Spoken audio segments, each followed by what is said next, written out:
So today we're going to try to find a reason why these whole grains are healthy. Okay. I mean, eating healthy whole grains is such a widespread recommendation in just about every single diet that you can find on the internet. They always mention, well, make sure you have plenty of whole grains. So we're going to take a look at 100% whole wheat, right? So this is made from whole wheat flour. It is not made from refined flour. Okay. Now, what is the difference between refined flour and whole wheat flour? Let's take a look at this. Well, to make this really simple, the grain is made from three things. You have the fiber, which is called bran. You have the germ, which has like the B vitamins, vitamin E, a little protein. So it has nutrition. And then you have this other thing called the endosperm. That's where you have the carbohydrate. Okay. So really, refined grains are like 100% endosperm. Now, let's just first compare these two flours. This one has bleached wheat flour, so they add bleach to make it white. This says enriched. It's a great word, enriched, right? They add back in niacin, iron, B1, B2, and folic acid. So they're adding back these nutrients, okay? And then 1/4 of a cup, which is 30 grams, equals 23 grams of carbs. And there's basically no fiber in here. So if there's any nutrition in here, it's basically added in there. Now, if we compare this to the whole wheat flour right here, we get 20 grams of carbohydrates per 1/4 of a cup. So this is a little less carbs, okay? And this has 3 grams of fiber. The net carb is going to be 17 grams. So, it's so funny because people always talk about whole grains being high in fiber. Well, 3 grams per 1/4 of a cup, it's not a lot of fiber. Now, let's take a look at the nutrition. Okay, at the bottom here, it says vitamin D, 0, calcium, 0, iron, 1 milligram, potassium, 10 milligrams. Okay, so not a lot of nutrition, but it's whole grain. So we have the bran, the fiber, and we have the germ, but I don't see a lot of B vitamins in here. Now, if you look at the expiration date on this, 9/23/2023, like next year, how can they put this flour on the shelf for a few years? I mean, without going bad, that's incredible. And the other fact that a lot of these vitamins are sensitive to oxygen. They get oxidized, they get destroyed. So you're going to grind the grain, expose it to air, light, whatever, and expect them to be preserved? I don't think so. Now, this is interesting. When this one expires, the refined grain, April 2024. So another year, it'll sit on the shelf. Incredible. So, wow, it's definitely preserved. All right, so now what's in this bread here? Let's take a peek. Whole grain flour, water, sugar, vegetable oil. Okay, so we have some wonderful vegetable oil that's coming from vegetables. Let's take a look at the ingredients. Soybean oil.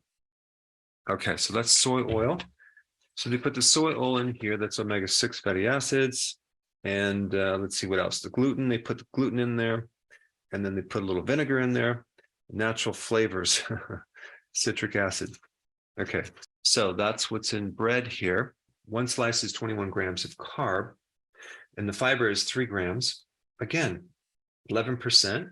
That's not really that much. So we have wheat, we have rye, we have spelt, quinoa, you have corn, you have rice, you have oats.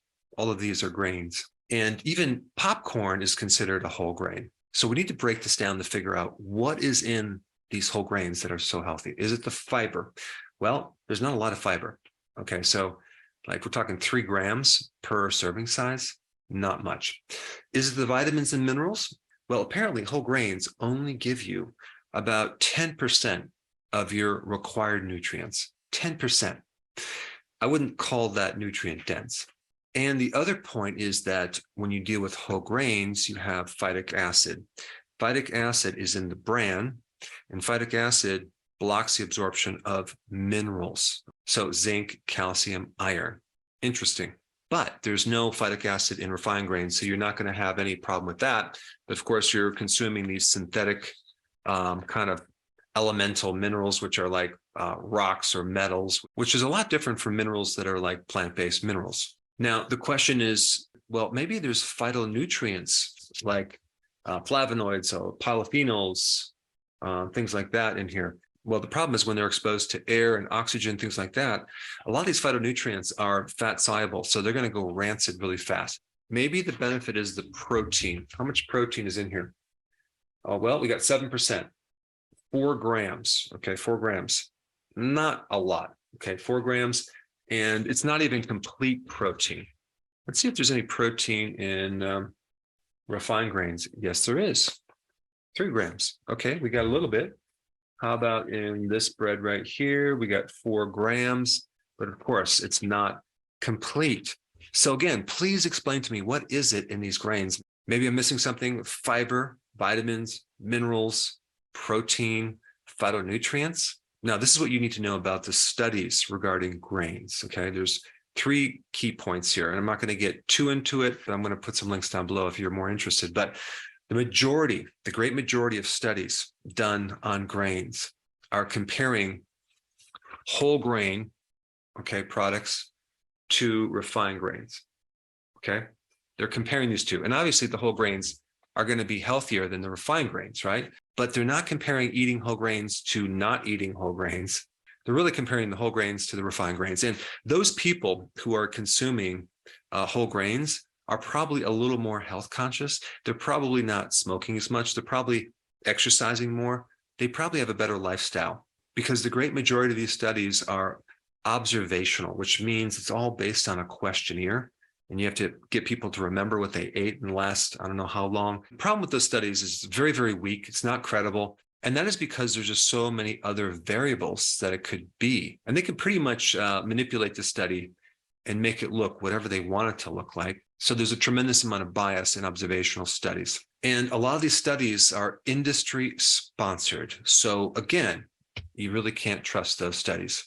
Like even some of the studies in the blue zone, parts of the world where people live a longer life. For someone to say that it's because of the grains they're living longer, you can't prove that. Well, it could be the fish. It could be that they don't snack as much.